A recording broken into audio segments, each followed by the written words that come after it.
Well, hello, class. Welcome to Module 3 of ITEC 6372, Online Course Design, Delivery, Implementation, and Evaluation.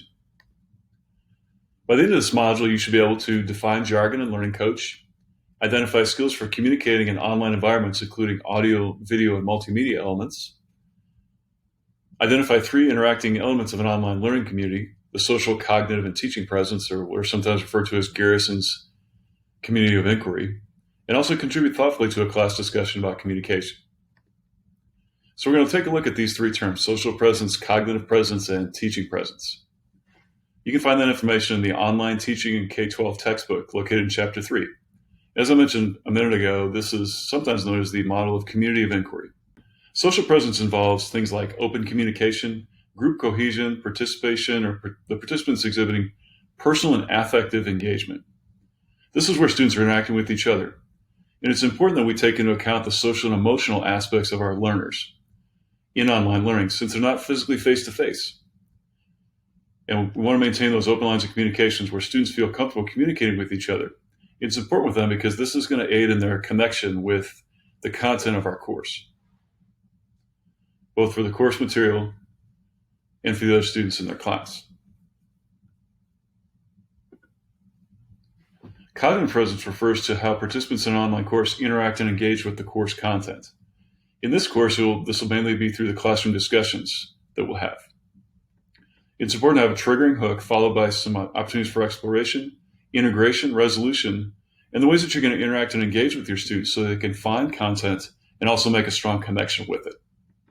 Your teaching presence is, of course, the approach that you take as a teacher to do things like design, organize, facilitate, and direct the students' cognitive presence and their social presence throughout the course.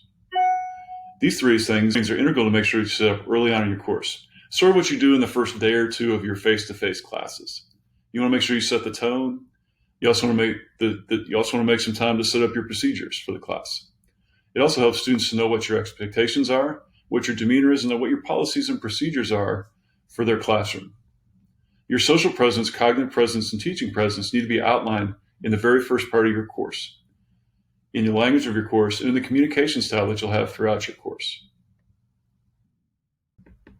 In our online classroom this week, you'll find the Federal Plain Language Guidelines. And these are guidelines that just give you some direction about what kind of speaking language to use, what kind of information to use, the text language, and the essentials. This information is all found within the essentials of the online course design book. It's really a nice outline of the Federal Plain Language Guidelines that's found in Chapter 3. It's the basic information about things like your tone and the words and phrases and the jargon that you're going to use and how you're going to label a lot of your directions and the information that you put out for your students in the course. The Federal Plain Language Guidelines are found in your online classroom. There's a link to it that will take you to a website. Now, I do need to caution you that these are a little bit outdated, but it's still a really, really good source of information. Basically, these guidelines were created for online organizations to be able to word things so that users can, in the first place, find what they need, understand what they need, and then also use the information found there to meet their needs. So I want you to think for a second about the online learners that will be in your classroom or maybe currently are in your classroom. You want your students to be able to find what they need. You also want them to be able to understand the information that you post and share. And you want students to be able to use what they find to meet their learning needs. When you go to the Federal Plain Language Guidelines website, this is what it looks like. There's a brief history in here. There's a little bit more here about the contents. And you'll see a large area over here on the left-hand side that says "in this section." You can see that it's circled. And this is where I really want you to focus your reading. So you want to click on each of these topics, writing for your audience, organized information, the different ones that are listed here. It's really important that in online environments that we choose our words carefully. So be concise. You always want to maintain a conversational tone, follow web standards, and test your assumptions. This is really where I want you to focus your reading for this module. You'll notice that down here on the bottom left side, there's a space to download the actual Federal Plain Language Guidelines document. And you can do that. I want to caution you, though, that it is a document that's around 130 pages in length. So basically what we're talking about here is this is an abbreviated version of that full document that's available for download here. It's going to give you a little bit of information about how to package information and words and phrases you can use especially if we want to consider the K-12 audience that we'll be working with, to make sure that your words are understood by all, because as you all know, we have a wide range of learners in each of our classes. It's very easy to scaffold your directions for students in an online learning environment. One thing to keep in mind is most of the time your directions are going to be a one-size-fits-all. So this is where some of your accessibility needs need to be addressed.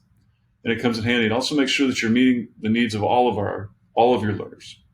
Just keep this in mind. Make sure that you read everything in the left-hand column, as was noted above on the slide shown here.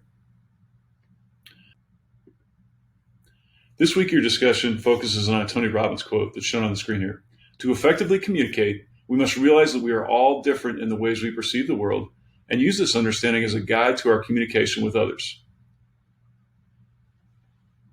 So we're really considering communication.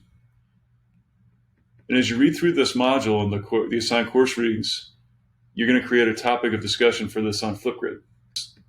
Remember that you must also respond to at least 2 students from our course. Remember, this is going to take the place of our face-to-face conversations that we would have. So you really want to make sure that you're facilitating a discussion.